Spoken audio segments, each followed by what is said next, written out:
My name is Daniel Kiptanui, President of the Tvesta Student Association and President Emeritus of Rift Valley Institute of Science and Technology.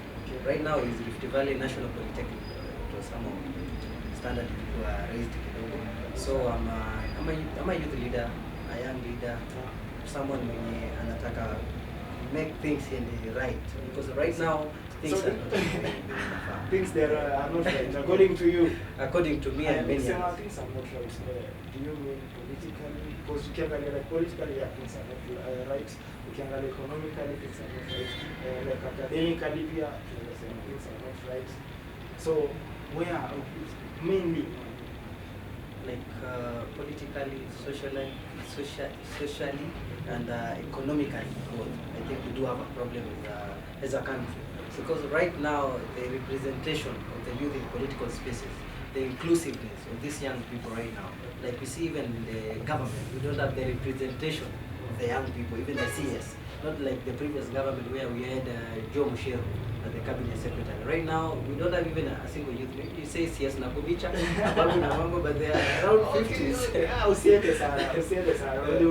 We politicians here before to the level, like people out there want to know. Nashanga, who's this youth? Go so deep into politics. I mean, when we checking like mtandao pale, been seeing your clips, you're so brave, the way you're tackling these big leaders, like in this movie. So like I know this is the question that most of the youths are asking themselves out there. So in the conductor to then we keep telling like let's say like a president, like I'm so let's say let's say primary. Actually, I was born in Wasakisho County, Kapsebebe. I came to add that in Kapsebebe. I think so. Nilijua juzi. Ulijua jina juzi? Nilijua juzi wakati niliuliza Masaini birthday yangu. Nilizaliwa wapi? So akaniambia mimi nimezaliwa pale hivi. And so mimi nimeraiziwa Nakuru, Olrongai ndio place yangu, ndio mtaa yangu. Ndio nimesomea Olrongai primary, nikasomea bossboy, nikakuja Olrongai secondary. So maybe actually I was a very rude and naughty person. So I think I don't know if you can say I met Jesus, because it was a turnaround of things. It was in the year 2016. I remember second term. Nilipigwa msiki. Mbona ulipigwa kwa nini? Mimi nitakwambia what happened. Nilienda kuchukua some stuff library kufurahisha girl child.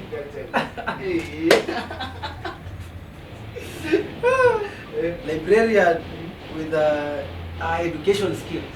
Yani that akaniambia piga magoti. Nikapigwa vizuri, nikaambiwa osha library. Sikuosha. Nikakataa kuosha library. That time ndio ilianza historia. Nikapigwa the next day again. I don't know that something came. Karibu zinafikia za Jesus. Ilikuwa mingi. Nilipigwa. So nikapewa, I was appointed as the class senator. Was it because of your rudeness? I think it was to save me, because I was someone. So you are being given this leadership, you at least to change. And I think that was the purpose. Because I remember ningetaka kuandika noisemakers, ningeambia certain guy. Nika noisemakers, nilisomea mixed school, by the way, secondary school, for both boys and girls. Ambia certain guy, niandikie noisemakers. At the end of the day, najikuta the senator among the noisemakers. So utakuta hiyo list haita make sense at the end of the day. Okay. But kwa senator after a month hivi naanza kushika level. People I think we need to do it this way. We need to act in this way, to follow this path. And at the end of the day, after that, I was the best senator in our school. Wow, that's good. After 1 year. Then from 3, I didn't want to become in the executive position. So your leadership role started at Form 2, second year. 2.2, let me just say 2.2. So I was elected as the deputy school captain. But I think I was the best, even more than the president of the institution. school because kufika pale nili engage everywhere. Nakumbuka niko form 3 lakini form 4 hakuna uchafu. Ule prefect wa kukalia watu ngumu. Kukalia watu ngumu. Ni this way, ni this way. And I think we even introduced the balanced diet in our school. Ilikuwa twice rice, ilikuwa once rice. Ndio unakula balanced diet. Olrongai secondary school by the way. Yeah, so ilikuwa kitambo ilikuwa, but tulifika pale tukasema you want good results, madam principal, we want good school. It's a two-way traffic. And at the end of the day, I think we did something constructive in the institution. So after that, I joined Harvest. I was joined by the Kiambu Institute of Science and Technology. But I don't know what happened. I changed the plans when I was in Nakuru town. On my way to Kiambu. So what made you choose Harvest? Actually, my late father, and I think he gave me an opportunity to be a leader in the family, to be the head of the family. Right now, I know I am the head of the family because he gave me that mandate to be the head of the family, to be the father. So I acted as a father that time. My mom was in Kiambu, and you remember lockdown. During COVID. Are you a firstborn? Firstborn son. The fourth-born child, but I'm the firstborn son. You're the fourthborn child, but the firstborn. So, How come? 1, 2, 3, they are girls, they are ladies. So, So you're a boy. I'm a boy, the first male. Can we just say that? Yeah. And so I changed the mind because I wanted to be with my siblings, my younger siblings. So I wanted to be around them. So I chose Harvest. And I think God made it happen for me. So after joining Harvest, it was on 2021 March. I thank God they pushed me to 2020 in a class of 20 September. I don't know. So I joined a school where we have already covered 2 semesters. God's plan. We don't know. It's God's plan. So after March, I remember we went for a holiday because of COVID-19. And 2022 February, I vied to be the president. They told me you are a young person, when you fresh up, tulia kidogo, tuliza mwili. Fresher, you wanted to be a leader. Yes, I wanted to be. It was a call. I saw there were many challenges in the institution. The tribalism in the What institution. made you believe that you can bring change in your school? Because I brought change in my secondary school, in high school. Do you know life in secondary school is much different than, let's say, university, in your place, in that school? Roger, what they are grown-ups.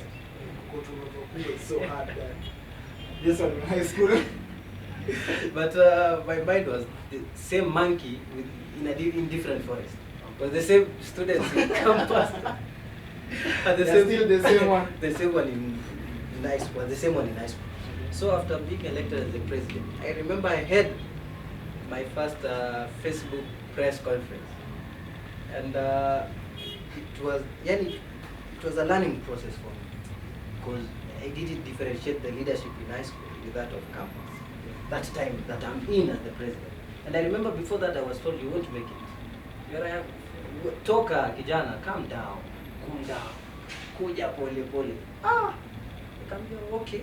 And what unajua, most of us, if we are going to certain thing at your young age, to high school, this thing, it demoralizes you.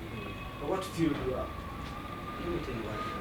Like there's a certain spirit I think we do have, and we do possess that. It has everyone has it. You need to be yourself. You need to have your own decision as a man. As a lady, you need to have your own decision. As a person, you need to have your own freedom of saying things and expressing things. So it was my way of things. I said, okay, the person who will fail is Kitanui, not you. The person who is in the ballot paper is Kitanui, not you. Then why will I fail? I won't fail. And if I fail, it is me I fail, not you. Wanasema pilipili usioila ya kuashia. Kama ni mimi nitaanguka, leave me. Hayakuhusu, let me just say that one. So that time, wakiniambia hivyo, it pushes me to a limit that I need to do something to better, to disapprove them. And actually, hey, in 9 departments, I lost only 1 department with 7 votes. Even now, sijai heal inaniuma bado because sifai to lose And nilikuwa I worked hard for it. I remember I worked hard for it. And being that as the president, I came to see that in a campus, not high school. So I needed to do something constructive in campus than in high school. Let's say, what are you calling in campus? You know, you people do campaigns. In your campaigns, you must have a team. Hii team yako ilikuwa kina nani? Were they freshers? Ama other also for years second year joined in that campaign to support you? Actually, as the fresher, nilikuwa nimeshika mafresher that time before things ikuja vizuri. How the fresher? For theater support fresher, you know. It was impossible, but I remember even a certain friend of mine told me recently, like, wait, do you know that kuna wakati ulituomba kura tukacheka? Nikamwambia cheka tena. So that time, I remember the one man, one arm, with no friends, only classmates. Nakumbuka nikitembea streets peke yangu. Nikisema ni aje, my name is Daniel Kiptanui, I need your vote, I want to be the president. I want to do this and this and this. No one sikia nasema, oh, anasema nini? But mimi nilikuwa najua nishamconvince. Yet sijamconvince. Ako aware. Mimi I wanted them to be aware by the way. Only that, to be aware that there's someone by the name of Kiptanui. And I remember I was invited in a tribal meeting, the Kalenjin Student Association meeting. And mimi nimelelewa na kuru. Sijaenda ukaa na grandma. I don't know my language. I don't speak it fluently. Like they do. Nakumbuka kupewa hapo nikasema, no, those people, they even chased me away. Hapana, wewe toka hapa fresha, wewe enda, wewe hakuna kitu natuambia. Hata nikatoka, walikuwa wanasema wanataka nini. Imagine, mtu yani wamekukataa. So do you say tribalism via band is still working in campus but I think it is in high much level in campus. And I think this mentality, this is a syndrome of mtu yetu anaongea kivyetu, and this create bad leadership in our country. So I remember that time, me as a good leader, I want to bring change in our institution. I want to bring change in a school, in an institution. So that time, they chased me away. It was on Sunday in the evening. Monday after Sunday in the evening, I called a certain person. I think I played a very huge role in that moment, because I called a friend of mine in the midnight. You are one of the aspirants vying for the secretary general. You people, your tribe, let them vote for me, but I think I have no friends, but I think you are one of my friends. And we had a consultative meeting till midnight, and we agreed that tomorrow be in school by 5 a.m. Yet I was commuting all the way from Olongai in Kabara. So remember, I need to be in school in that time at 5 a.m. So I got a certain motivation. So I was there in 5:30. And after that we had a meeting, and 8 in the morning, around 7:30 in the morning, my running mate was a Kalenjin. I think I don't remember her name, because somehow she was a female, because we want to have a female running mate, the opposite gender. So I think by 7:30 my running mate was Belinda. Yes, I remember the name, Belinda. At 7:35, at 8 a.m., 8 to 10 a.m., my running mate was Lea Senate. It was a game plan. And after that I knew that I'm going to progress, because I have the Maasai in my docket. And I created an alliance, team change, comprises of all tribes, even me as a Kalenjin. So Kalenjin voted for me.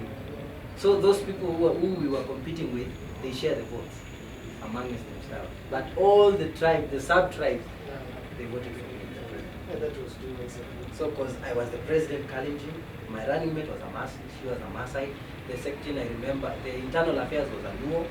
The non-resident was a Maasai. I remember we even had a Muslim in the council, in an institution where they believe it was an ethnic-based institution. So inclusivity and inclusiveness. Really, it was a wise idea. It was a wise move. You made that. I feel like let me speak to these people out here.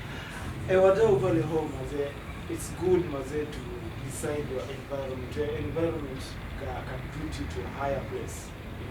So like hii mambo ya kuangalia msee underrate nini because of tribes nini, hizo vitu hazisaidia. If your environment iko sawa, it's obvious wewe pia utakuwa sawa. Like kuna time nimekuwa nikiangalia fulani hapa, it was an interview of one of the European farm. Alikuwa anapata mahindi.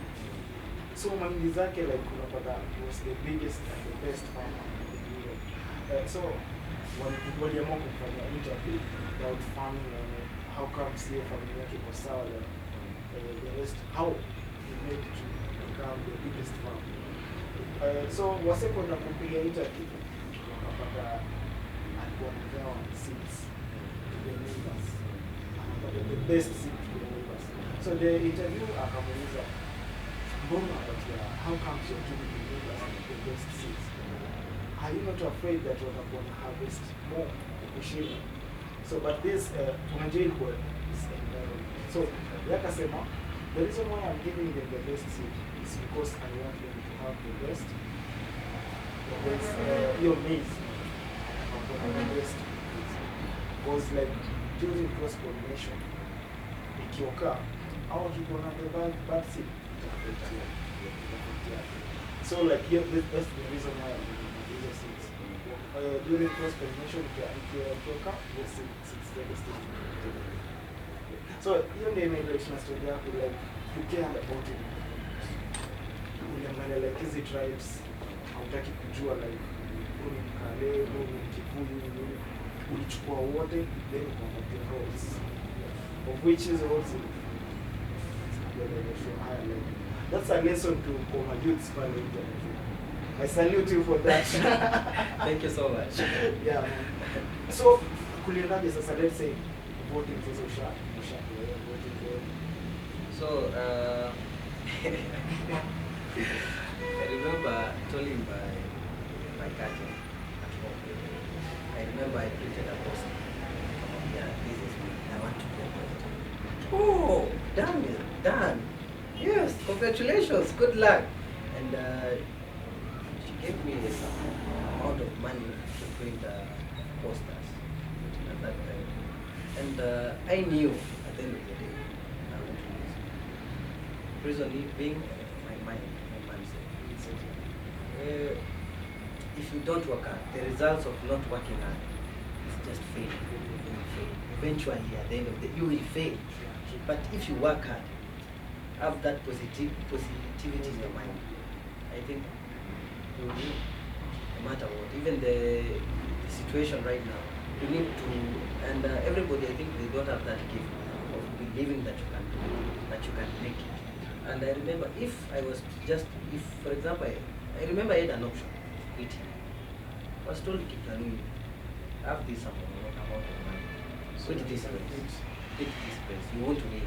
But I wanted, but someone shocked and amazed. Why are you pursuing me to quit? Why?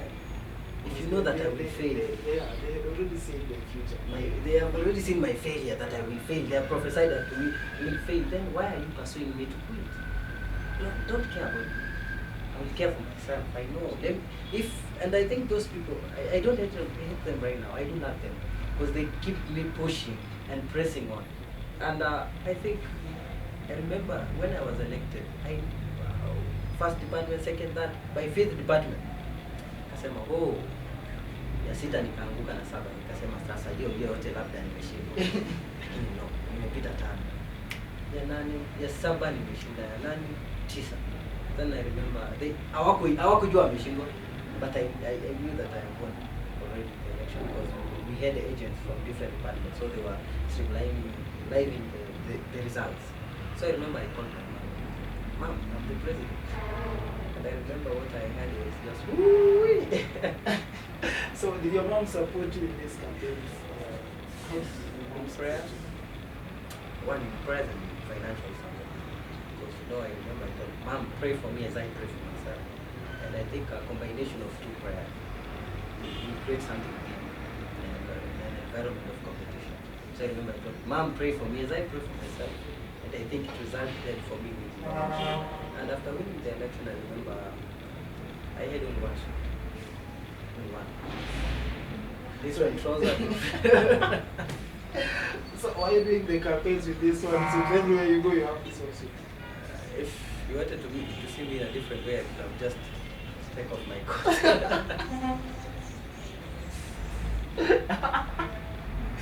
I remember I have even a certain shoe at home. I don't know, extra large or what. But that time I wore it. Ilikuwa naivaa. Sasa juzi navaa nashinda kwani mguu. The higher I go, the older I become. Mguu inakuwa ndogo. Like kiatu ilikuwa kubwa. Acha naiangalia nasema hii inafaa nipeleke museum.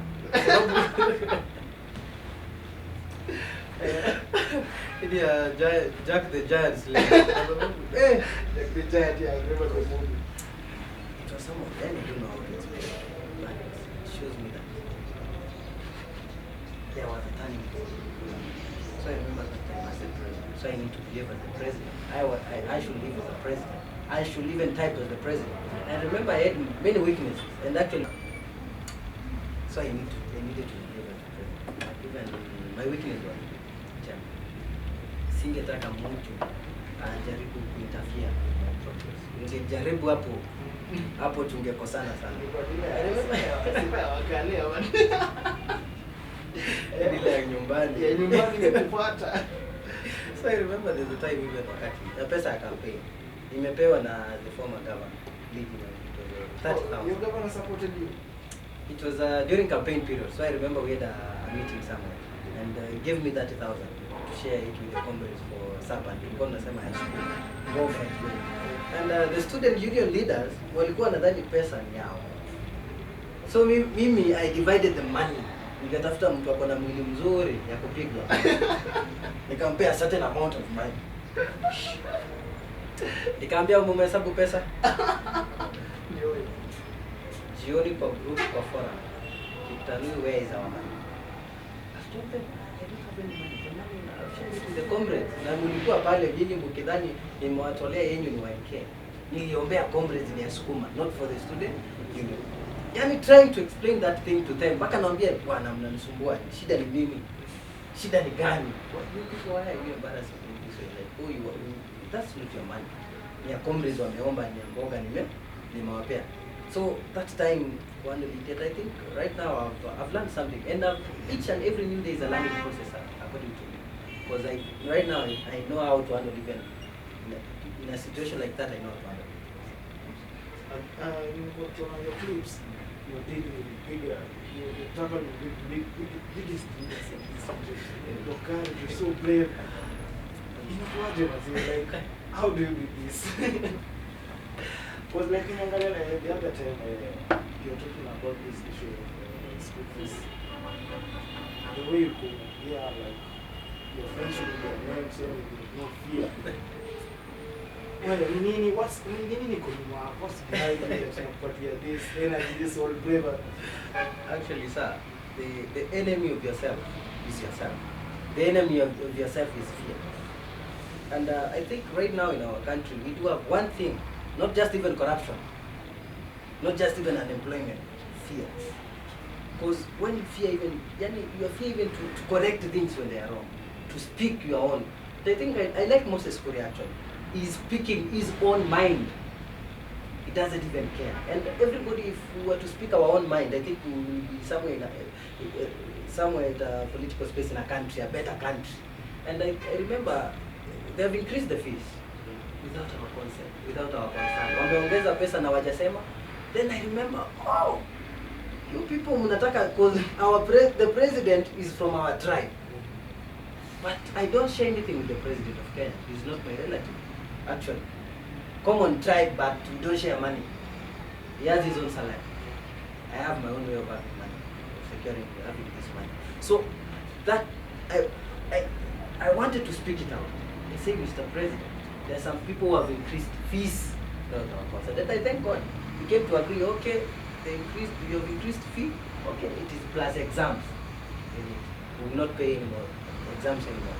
And after that, they agreed on our thing. Even the reform right now, they have suspended the education reforms in parliament, which is good, because you can't make it a law, you can't make it a constitution. Let me just say as a constitution, yet it doesn't pass even through the house of parliament. So I think as a country, as a person, just I hate that motive of speaking it out, and I will speak out, no matter what, no matter the challenge, no matter, I must speak my own mind. Okay. Do you receive any threats from these leaders? I do, actually, by the way, and they are threatening you to fear, so that you can have that fear, but I won't buy their own fear. Because right now, if I die right now, I know that I will be even posted in a television, breaking news, because I've done something great in our country. So there's nothing to fear, because at the end of the day, we do have the beginning and the end in this life. So no matter my end, as long as I've started something in my life, no matter the end, so I don't fear, actually, and I will be there no matter what. And I will be the role model of those people who are fearing. I will give them the courage and the hope that you need to speak. And for example, okay, they will threaten me as one person, so that I can have fear, but they can't threaten all of us. So you can kill a man, but you can't kill his own idea. So they can threaten me, but they can't threaten my own idea. And for example, if you buy my courage, if we all be courageous in our country right now, I think no one will be threatened. So according to you, something that is affecting the whole of our country is courage. You can say, according to Kenyans are not courageous. Like right now, they are not courageous. For example, we do have the high cost of living, the unemployment, the corruption, but So they are waiting for Kenyans Raila. what should Kenyans do so that the government should see that Kenyans are courage? What's your idea? My idea is just to be your own, be independent. How can we do that? For example, right now, someone has a godfather saying William Ruto is, I will depend. Just first article, the sovereignty belongs to the people, only that. I think it will give you the courage that no matter if I've already elected a leader, I think I will even recall that leader. I will recall that member of parliament. I have the obligation, I have the duty, the mandate to recall the MP, even the MCA, the governor. I have that authority to recall, even to petition in parliament according to Article 37 of the Constitution. So demonstration, I think we have that mentality that demonstration is all about chaos. Demonstration is all about violence. No. I can demonstrate even by just walking, not running. I think we have more than 1,000 ways of demonstrating. Even unaweza kataa kukula, unaweza tembea polepole, unaweza amua leo ni kulia ama ni kupiga makofi hivi mpaka jioni. That's demonstration actually. So demonstration, I will demonstrate actually. I don't require Raila Amolo Odinga so that I can demonstrate. Okay. And I will try dialogue. If I won't reach you, for example, what will I do right now? I'll make the whole country know that we do have a crisis. Okay. So I'll demonstrate. Yeah. So like let's say, Raila Amolo is not doing the peaceful demonstration. There's this peaceful demonstration, alafu kuna ile ya chaos. Yeah, chaos. So like the government, unajua these people wanataka pesa, they are poor, wanataka kula. Like during this demonstration, itabidi wameharibu vitu za watu to affect the government. Umeona? Like the other day waliharibu the highway. So like wanapeleka government loss. Alafu then the government in a fight back whereby it ends up killing a lot of people. Let me answer this. Actually, if we participated in that demonstration, it wasn't just a normal demonstration. Robbery with violence. Yeah. And actually I was against it. Because you can't, like, that was not demonstrating. And I remember, and let me tell you one thing. Do you know that us as the youth, we are the inner core of this country? I remember when Raila angemaliza clip angesema vijana hoye, vijana hoye. How? Why? Mbona aseme wamama hai, wamama tuingie, mbona aseme wababa? Anasema vijana kwa sababu anajua vijana. And if the energy Raila angetumia kupeleka vijana maandamano, he could have used that the same energy in fighting for the employment and opportunities of these young people. And I think that's self-independence. Right now, maybe I recognize Ruto as the president. He is the president till 2027. I know Raila is the opposition leader right now. And let me tell you one thing, and I will just say it one day, very clearly, and I will keep it repeating it one day at a time. Every day in, day out, I will just say it. Like, William Ruto should not even focus to go handshake with Raila Amolo Odinga. He should focus going to have a handshake with the youth of the Republic of Kenya. Because these people, they will cost him. Cost his the re-election in 2027. Yeah. And because I can't imagine going at the ballot paper to take his name again when the fuel price is at 230, where the cost of unga is at a higher much level. I don't know. So I think the president has to do something. And I prayed, President, do something. Okay, I'll just smile. I'll just tell you as a common mwananchi. Okay, Mr. President, do something. But kikukuramba. Okay, let's come back to student. You as a student president. The other time I saw you complaining about the school IDs and the national IDs. Yeah. The school IDs were going at 500 shillings, but the national ID is free. And right now, the national IDs replacement has come, like Nyangalekwa News, it's now 2,000. Check it. So, what can you say about that? Is it like, come national ID, it has come to 2,000. Is there high chances that school IDs are going to rise? Ama kutokuaje? Usiguze school ID. Don't. You will touch my heart. Like, why do you want to cause mayhem right now? Kenyan ID wamepandisha. I don't know the reason. I don't know if the material is so expensive. I don't know. I don't know. It's like we are paying rent to be in our country. It's like we are paying to be in this Kenya. It's like we came by a bad luck. I don't know. And one day, one time, my brother, let me tell you one thing. Everything will be well. I know, because we are the future of this country. Yeah, true. Ruto will be gone. Raila will be gone. These politicians will be gone. Who will be there? Us. And I think that is where I think right now we need to start good leadership. Lead where you are. Don't expect to have a position so that you can lead. Yeah. Lead at a village state.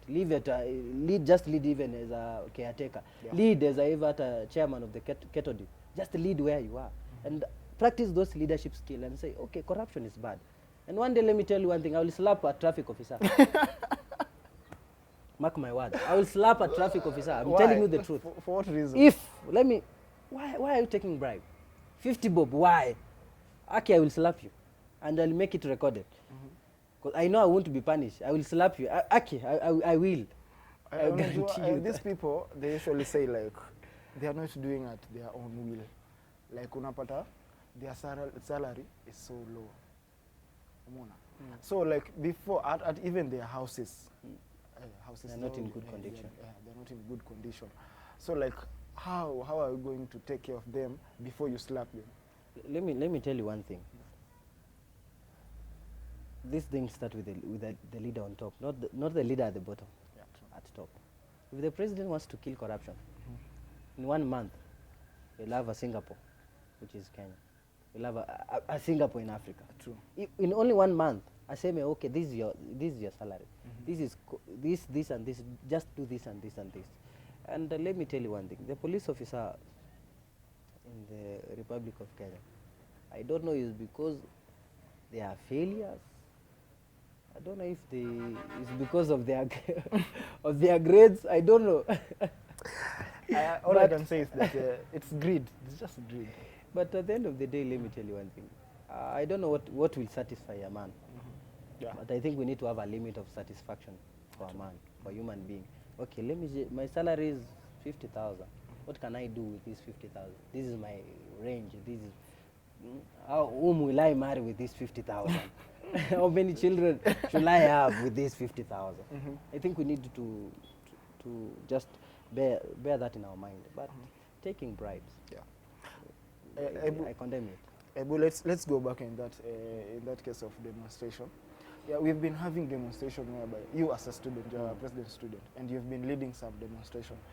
And we've been seeing like when students go to demonstration, police come and you find that like we have cases whereby a student is killed, 1 or 2. Like the other time we were seeing at I think it's Masinde Muliro, there was a student who was shot. So how do you prepare to deal with these situations whereby students are just being killed because of their demonstration? Actually, the government right now should give me an internship program of demonstrating, attachment program, so that I can teach others how to demonstrate. Because I've never been tear gas because of demonstration. because I follow the procedure. Okay, 3 days minimum, maximum 14 days notification. Yeah, that is all about notification, not pleading, not begging them to give you opportunity, but notification. Tarehe fulani hiyo barabara ninapita, tarehe fulani. So maandamano it happened that day. And juzi we had a maandamano in Machakos University about help loan. And let me just let you know this one. That was not about help. The help officers in Times Tower, Nairobi. The anniversary towers, yes, the anniversary towers. The help officers. But you wonder how are you demonstrating in Machakos University at first years? Let me tell you one thing. First years are suffering. How? No one has been chased because of school fees. Atienda nyumbani and they are in campus and they are school fees. That was in a issue. Na ilikuwa chaotic because I saw even a text between a OCS and a student akimwambia kesho kuja na malori ya tear gas. Like I think we do love Kimbi Kimbi festival, running ups and down. I don't know. Kimbi Kimbi just running at Kimbi Kimbi festival. I think I will one day I will teach about demonstration. I'll demonstrate, and I think I will lead one of the biggest ever demonstration in the Republic. So of if Kenya. you say you're going to teach about demonstration, does it mean campus students don't know how to demonstrate?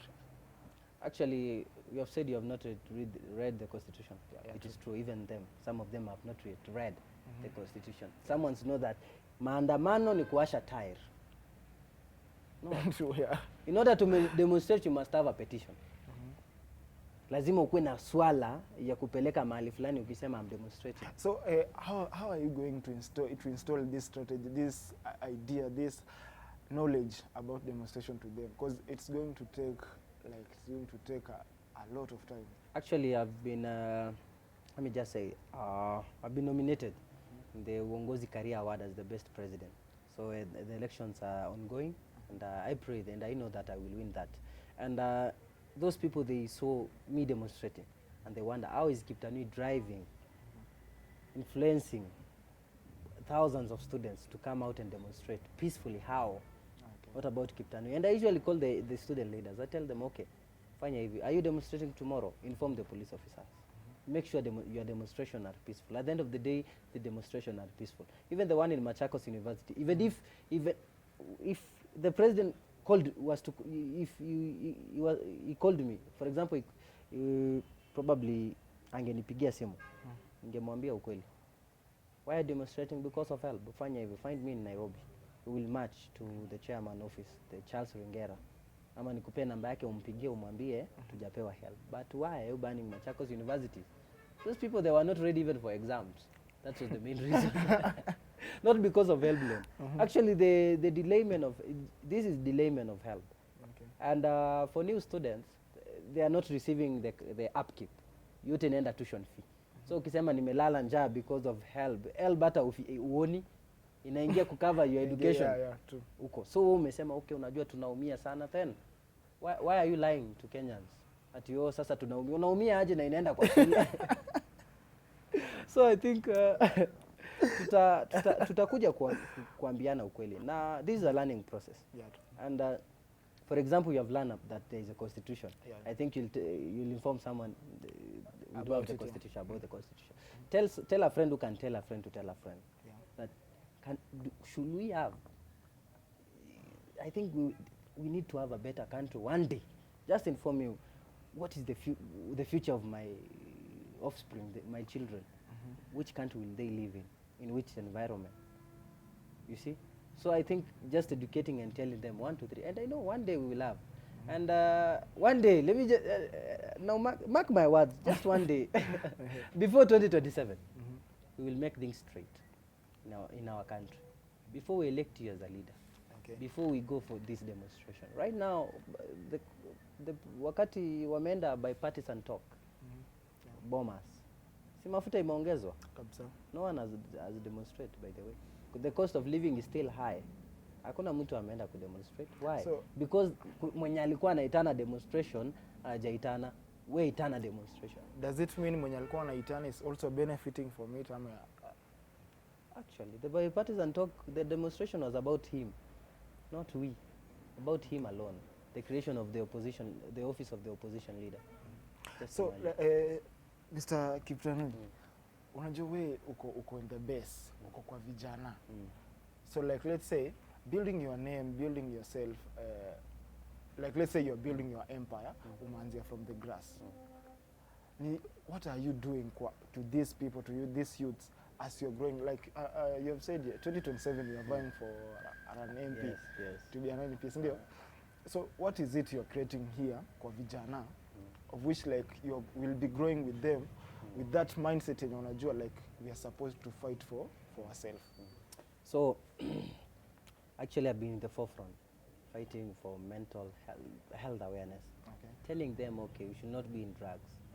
Don't be in this state of mental illness. Speak out. Don't commit suicide. I think we need to talk.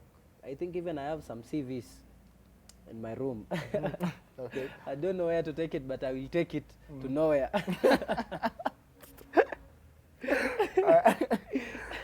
I will take it somewhere in a place, and I think I've helped quite a number of them to secure some job opportunities, and I think we will do it. So lead where you are. In this, just as a student leader, I think I will do something as a student leader so that in 2020, because these people have already tarnished our name. True. Politicians, ukisema wanasema hapana, nyinyi ni waongo tu kama wao. That mentality. Yeah, true. But I'm telling you, okay. Mimi unasema ukisimama kitu wewe utakuwa muongo kama wao. Have you tried me? Have you tested me? I've been a leader in high school. I've been a leader in campus. I'm now a leader of Tvesta Student Association, and more to come. Okay. I'll be there. So lead where you are. So right now I want to make things clear, and I think in a week time I will launch Talanta Mtaani. Okay. Yes. I want to bring together the young people together and say, okay, what do you have? What are your ability? What are your talent? Okay. Are you a musician? Are you a singer? Are you a dancer? Okay, make it happen here, real. Because if I subscribe to your YouTube channel, you subscribe to my YouTube channel. Yeah. It is a plus and a plus. And I think we will go far as young people, even in job opportunities. And I've already created that mindset that one day, I think you have marked my word, one day, yes, we'll have a better country. No matter the president, no matter those people who just they are beating their chest up and down, no matter. But one day, just a day, we'll have a better country. When a country, a paradise, with no corruption, with no unemployment, just like Singapore. We'll have many, just one day. Killing corruption it's something that most of our leaders have been trying. But unapata like it's a giant. They have not yet tried. Okay. They have not yet tried. They have not yet. People have seen the impact, but they have not yet tried. Because we do have someone say ataiba akishikwa tunatumia constitution to rights to fair trial. How? I think we need to amend the constitution. Okay. Ukiiba, the government will confiscate all your property so that you can be a poor man and it should be served as a lesson to others. Because you are stealing. I heard I don't know the name of that person, but I remember he had several houses. Naivasha, with I don't know how many kids. 3. But akona nyumba kichwa inalala Naivasha, mwili Mombasa, mikono inalala hapi. How many vehicles will it satisfy you as a man? How many vehicles? How many houses? How many luxurious life will it satisfy you as a man? And I think there's a story that you have said about the farmer, the European farmer. If I light up your candle, my candle won't be off. True. If I empower you, I won't be poor. If you empower that guy, he won't be poor. If you empower that empowerment of each other. And I think there was a certain, I don't know in Tanzania, ujamaa. Walikuwa na hiyo ujamaa. Umoja, hata hizo tungefanya harambee. The spirit of harambee hata tunasema tu sasa hivi imegeuka imekuwa harambee, unaweka chama yako jina. How? Harambee is something like tungekuja tuseme my guy. Because even me, I know I will be a rich person. I don't want to be surrounded by poor people. I will support that person to be as rich as me. I won't be poor by supporting that person to be rich. So that harambee tukusaidie, uinuke usaidie mwingine, ainuke asaidie mwingine. Imagine we have the opportunity maybe, but I will take my brother to be the CEO. Yet I'm a rich person. I will take my sister. What about the rich will be rich and the poor will be poorer. Yeah. So but these people are not ready for this conversation, and there will come a time, there is a time enough will be enough. Yo, great people, we are having a good conversation here with Daniel Kiptanui. Mazee, kitu yenye mimi nitawaambia, make sure you do the subscription. We are learning here, tuko hapa kusoma wazee. Mara most tumezoea tuko mziki hapa hivi, but today we are learning something. Hope you people pia pale home, you are learning something mazee.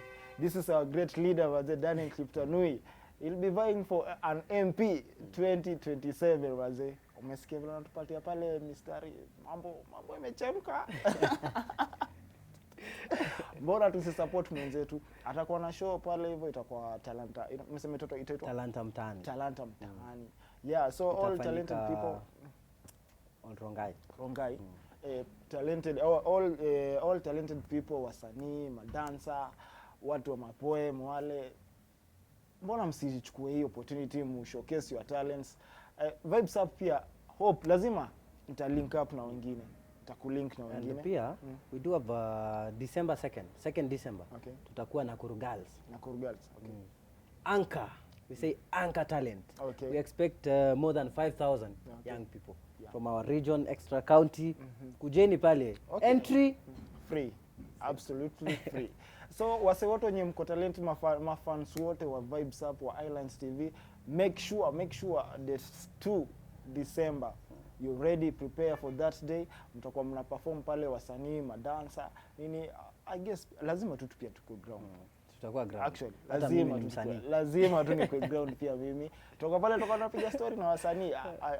I think itakuwa poa tukienda live. Tukienda live. Yeah. It will be better tukienda live pia. So that's it. All I can say, make sure unapiga subscription. Si tunaendelea hapa. Yes, welcome back to second edition of Vibes Up Show. Na leo tunapiga story hapa na one of the great leaders, student leaders, Daniel Kiptanui. Ama vipi? And I think that my name is so unique, by the way. Daniel Kiptanui. I'm Daniel. Like sometimes I ought to do some things, by the way, to just some things, but I remember I'm Daniel Kiptanui. So there's no any other person like Daniel Kiptanui. So I'm the only Daniel. You're the only Daniel, so you have to limit to do some other things. Some things. Yes. Okay. That's great. Maze, like wacha turudi pale about education. Like most of the people, like let's say Kenyan education imekuwa ikichukuliwa as a scam. Yeah. Like unapata most of the people don't believe in Kenyan education because unapata after school there is no job. Alafu like we have been having this case Mombasa of this student, like if the vice president mwenyewe anaweza kuambia hakuna job, unasoma hakuna job, then why is the essence of even learning? Yeah. If someone amesha kupoteza hope yako, amekwambia even if hakuna kazi ya kuwapia, then why are you studying? Education right now is so expensive in Kenya. Degree, how many thousands? You could have even bought a boda. But shida utanunua boda, mtabeba nani? Kila mtu akiwa na boda. Yeah. Mtabeba. And I think one day I'll just tell His Excellency the Deputy President, there's a certain word I think you need to apologize before 2027, because that word will cost the president the re-election. I'm telling you the truth. Bear with me. I carried it in my own heart. Even when nikienda mali, I do just say it. The deputy president once said, there's no jobs for you people, even if you are being honest. But then that was just being rudely and ridiculous, like saying, unasema tu hakuna kazi. And I will remind him, I'll just tell the deputy president, actually I don't know what he will do for these young people. Okay. I don't know what he will do. You know, this thing has started to affect so many youths. Like I've seen this case of a boy called I think Anyango Tete. So kijana Mount Kenya University, I don't know ni wapi. Like kijana ametoka kufanya paper. And then he's saying like, no, Kenyan education is just a matrix. It doesn't care. Like ana amechukia ile mbaya sana. So like unapata like if one of the great leaders in this country amefanya hivi, how many people this thing has affected them psychologically, let's say? That is power of influence. Because he influenced these these students that there is no job, these graduates, there's no jobs for you. But I'll just give them hope. Just believe and just work on something. Maybe you don't know your plate. maybe there's a certain job for you, you don't know it. But first for all, in order even to be employed, you need to change that mindset. Even that guy, when alisema Kenyan education is scam, hawezi pata kazi, because he has already locked his mind with negativity. There is no job for you. But I know there's a certain job for a certain person, if you believe that if you believe there is a job for you. Everything in this world is all about faith and believing. Just believe the process and say, okay, I've already studied, I've already graduated, I know I will have a job.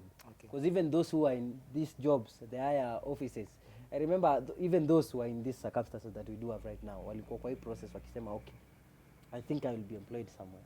And we will, I think, changing the mentality. And that's why I think as a phrase I'll just say it. Be who you are. Be who you are when you were born. Yani, don't be affected by some things. Like unasema amekubebea. Najua, let me tell you one thing. The DP installed those statements in the minds of many, which is very wrong. Because right now I know even me, I have a job. I'll be here, but I know I love my own job. True.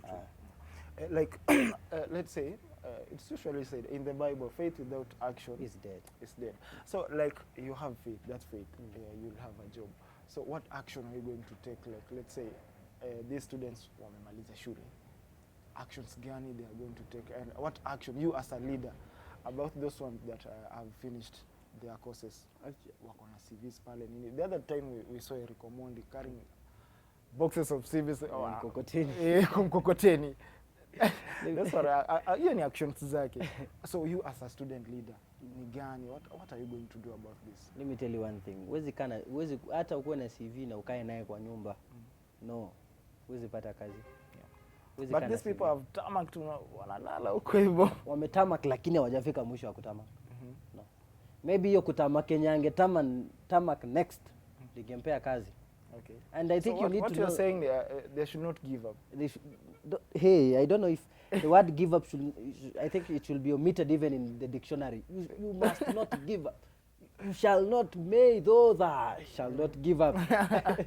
Why are you giving up? Okay. This is the life, like, okay, well, I'm tired and this is life. Then why are you alive? You are born. God has a purpose for your life. Not you to just come here and tamak. Just leave it to God and say, God, make it count for me. Let me praise you. Okay, maybe I'm a deacon and I'm forcing myself to be a lawyer. Maybe I'm a pastor, I'm a musician, and I'm forcing myself to be a teacher. That's why I'm telling you right now, unleash your potential right now. Mapema ndio best. If you have a talent, you are a musician. Don't go to school. Wengi hapo, this artist wako pale, unasikia mtu alisomea shule ingine haina jina, alianza polepole. I think you know the history of them. Yeah, true. Polepole. And and let me tell you one thing. The person who should give up, mwenye atasema enough is the person mwenye ako kwa grave. Yeah, amechoka. Okay. Lakini as long as you are alive, keep pursuing, keep pushing it. And it's so sad. It's so sad. Let me tell you one thing. A young person, 23, 24, 25, saying up. that ati oh nimechoka, maisha ni ngumu. How? Imekuwa ngumu how? Ndio umeanza. Hata bado. Ati oh sasa you know. And let me tell you one thing. And this thing, I don't know, is it about our moral behaviors? Is it about that we are not taught by our parents or what? You should not give up. Don't give up. Yeah. Maybe ungetamak next is your job opportunity. That's why me I usually say, okay, I will speak out. If you won't listen to me today, I will speak out tomorrow. The day after tomorrow, the day after, until you'll heard my voice. Okay. You'll heard my cry. True. And say, okay, this and this. I know. Sauti ya kwanza itakusumbua, ya pili itakusumbua, peke yangu haitakusumbua, but tukileta mpaka siku mtajua it is a crisis. Ndio mtasikia. So mimi I won't give up. Actually, even saying giving, even that, God, may God forgive me. Giving up. Yeah. I usually wonder, by the way, I will slap someone saying that I'm giving up. My brother, how old are you? How old are you? We have kids. Yeah. You're too young to give up. You're too young to give up. Okay. Giving up, leave it to the people when you're 90s. Will give up.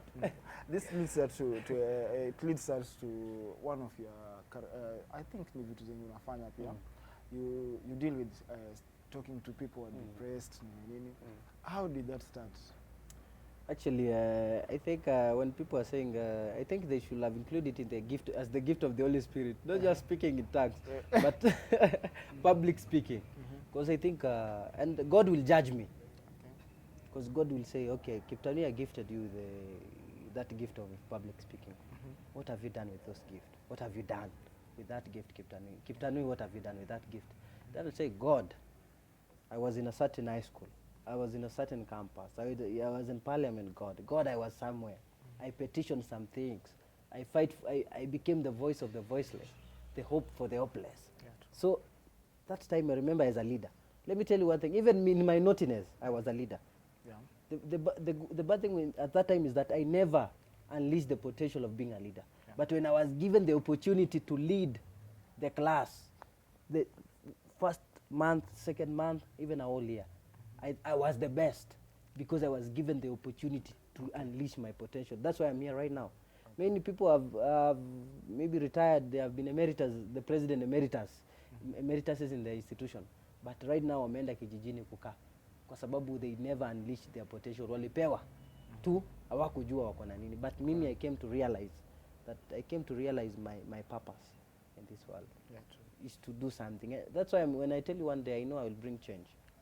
Not just change, not just me, but we will bring change as young people. This generation Z, the generation Z will bring change in our country. So this spirit, I was given the opportunity, so and I came to realize. Because I've seen you've dealt with so many depression cases. Yeah. Ebu, unaweza tuambia one of the cases, the biggest one you've dealt with?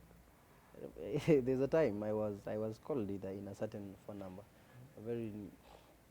and I do pick new phone numbers because I know maybe it is a student in a crisis, maybe he or she is in a problem. So I picked the call, then say okay, kimbia mahali fulani, mtu anataka ilikuwa a relationship case. Okay. Sasa I called the girl, na hajaipigiwa na president. Akastuka. I'm Daniel. By the way, I'm Daniel Kiptani. I'm the president. Okay. Akawa relieved. Kwambia kindly unaweza nikojea kidogo. Before you do anything, just wait for me. Nigoje tu, I will call you. Just expect my call. So alikuwa na higher expectation. That she was expecting my call at any time. So I called her again. Okay, I will call you. I'll just call you. Just hold on. After 1 hour, I'll call you. I think I'm somewhere, but I want to talk. I want to have a conversation with you. Yes. Tukalala usiku, asubuhi ndio. I think I'll be ninakuja. Prepare something, I'm coming. Boyfriend ananipigia, "Aki umemsaidia, ashike simu yangu." Anambia, "Just relax." Tulia bwana. Kufika pale, let me tell you one thing. I would sympathize with you. I won't have mercy with you. I tell her the real story. Do you know that next week, when you die right now, next week we will bury you? Try to think, I don't know your place, but utawekwa kona gani? Your parents are not aware, but do you know that I will be the one informing your parents that umeenda? Do you know that tutalia, tutakupost? Do you know that I will post you? Do you know that we will contribute? Do you know that tutakuja village? A village seems sorry. Road trip. Why? Your parents are not aware. Then you want to commit suicide. So you want them to be aware. Why? They have not even planned for this. Why? Huh? I will leave it for you. Thank you so much. Just like that too. Sinishamsaidia. Because I've already unlocked your mind. Only that. I will unlock your mind. I won't say aki okay pole aki. No. I will tell you the reality. My brother, my sister, this is the way. When you die right now, because when you wanna commit suicide, let me tell you one thing. It's not that ati wanapenda hawajui kitu inafanyika. True. Those people hawajafikiria impact. That's why me as Kiptani nimeshafikiria 5 years to come. Right now nishafikiria mchoro. And I want everybody to think a week ahead of your thinking. When ukifikiria a week ahead, you'll say, okay, right now I think I'll have to do this exam so that next week I can have my results. Right now I think I will have to pass this exam so that next month I will graduate. I think we need to have that perspective of seeing our dreams and future.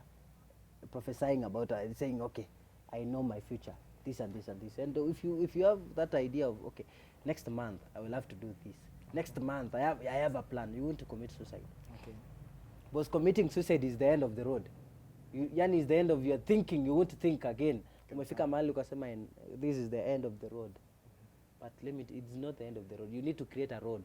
If it's the end of the road, and I usually tell you, I'm a Christian by the way, and I'll just tell you that at the end of your race is the beginning of God's grace. So when umefika mwisho, and we are never alone, and we will never be alone. If you are alone, just call your maker. Abba, Father, I am here. Do what you want to. Do you want to take me? Take me. I would take myself. Okay. So another thing I want you to speak to the youths out there. I know you as a leader, you want to be an MP. You have a lot to say to the youths out there. Unaweza waambia nini pale vijana? Those one are talented. Wale unataka kupigia kura pale hivyo. You can speak to them. Actually, dear young people, this is an opportunity for you to be a risk taker. Opportunities favors the risk takers in the society. Opportunities favors the fearless in the society right now. And I think it's the high time we need to observe and we need to think as elders. We need to think as fathers and future mothers of our country right now. Where will be our country be if we end up our life right now here? The purpose of God in our life was to be somewhere. So we need to focus on our mental health right now. And let's do something constructive right now. Ukiwa mali, just do agriculture, just unleash your potential in talent, use TikTok, use Instagram, use YouTube, the social media network, all social media platforms. Use them. You don't know. And I think you need to even to check your company right now. And we have been misusing the name friends. And dear young people, make sure you have a friend. Who is your friend? Be your own friend, actually. If you would clap for yourself, if you would advise yourself, no one will advise you. If you would congratulate yourself, no one, absolutely no one will congratulate you. Dear young people, it is my prayer that one day we'll have a better country. Just one day, for our future children, for our future offspring, we will have a better country. And also, the thing of self-independence. Be independent. Have freedom of your own. Speak your own mind, no matter what. If abusing Kiptanui, if abusing Fulani will make you happy, then do it. Focus on your own happiness. No one will give you the happiness, but you. Be your own happiness. Thank you.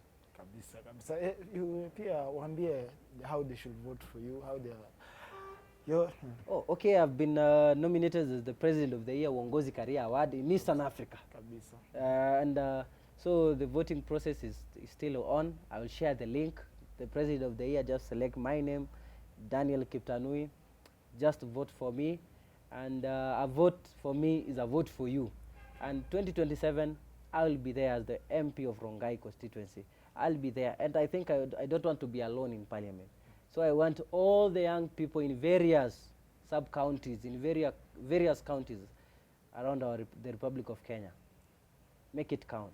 Right now, we don't have even a voice to complain because we never existed in fighting for our own affairs. We never existed in being in aligning ourselves with the political spaces.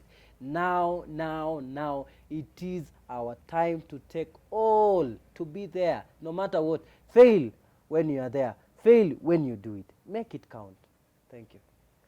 Welcome wadau, habari ndio hiyo mshaipata vile inafaa. It's been a great honor to have you today in the show, Mr. Daniel Kiptanui, the incoming MP.